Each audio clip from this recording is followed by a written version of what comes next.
Hello, good morning. Ayan, wala akong kilay. Good morning, wala akong palengke, wala ako dun sa grocery na ating inano ko, i-complain ko ang aking kape na 5 peraso lang ay 520. Ayun, mabait naman yung cashier. Di ko na inano dun sa may-ari, kaya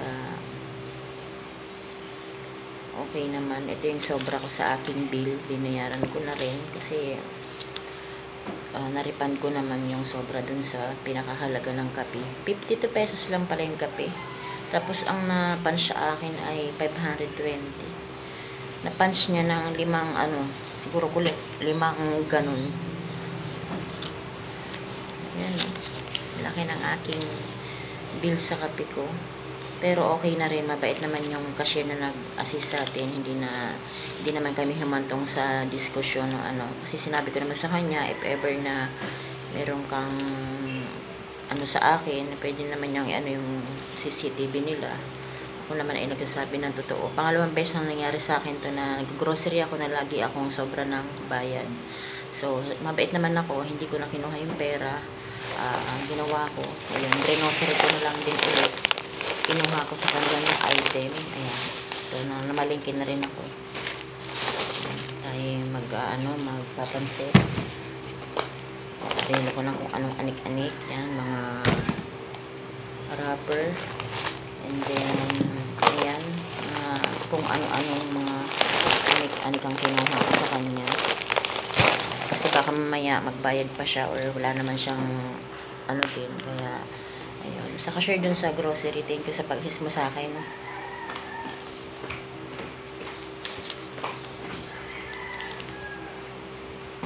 Ito yung aking bilo. 520. Ayan, nakikita nyo ba?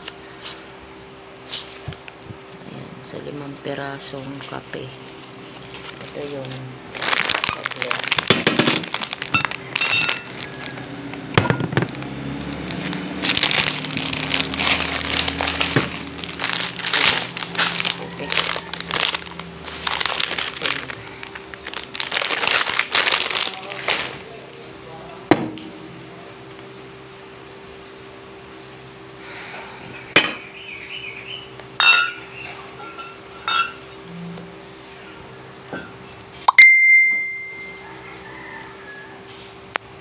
Dami namang chat. Wait.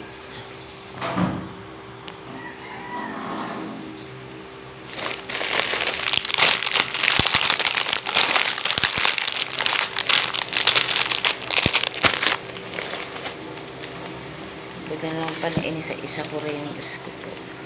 Grabe.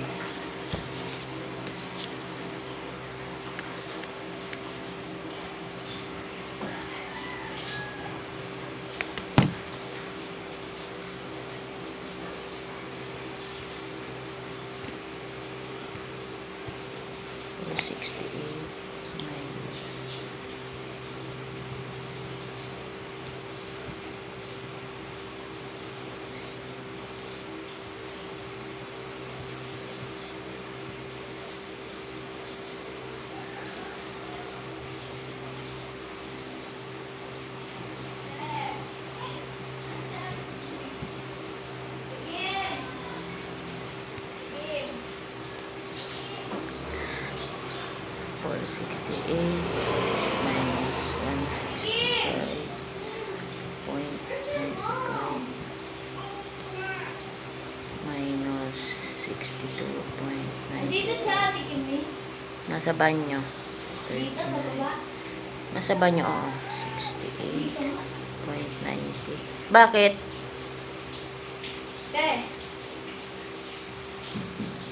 Oh.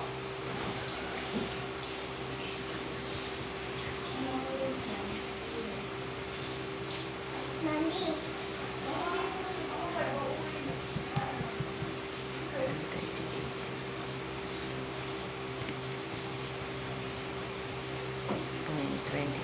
Minus 38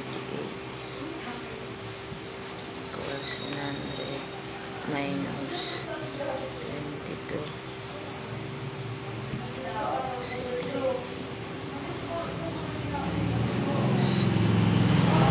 25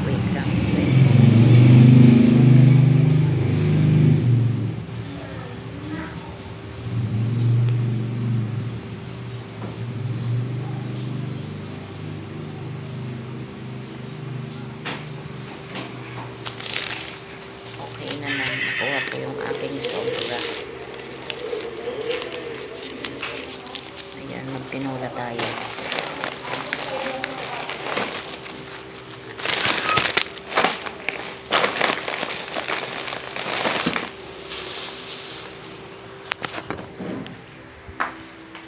Sino maghugas dito?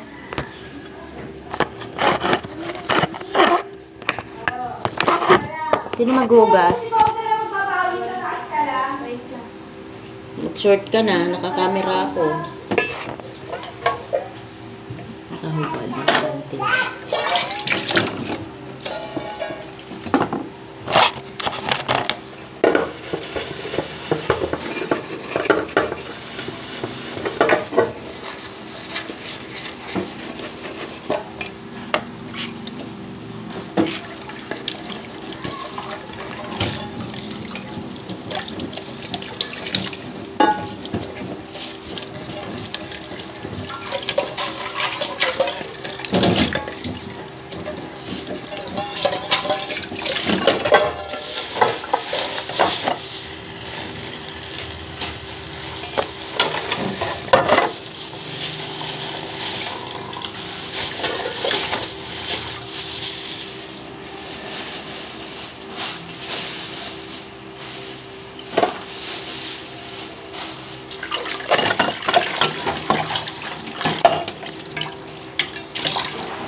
Tinola tayo.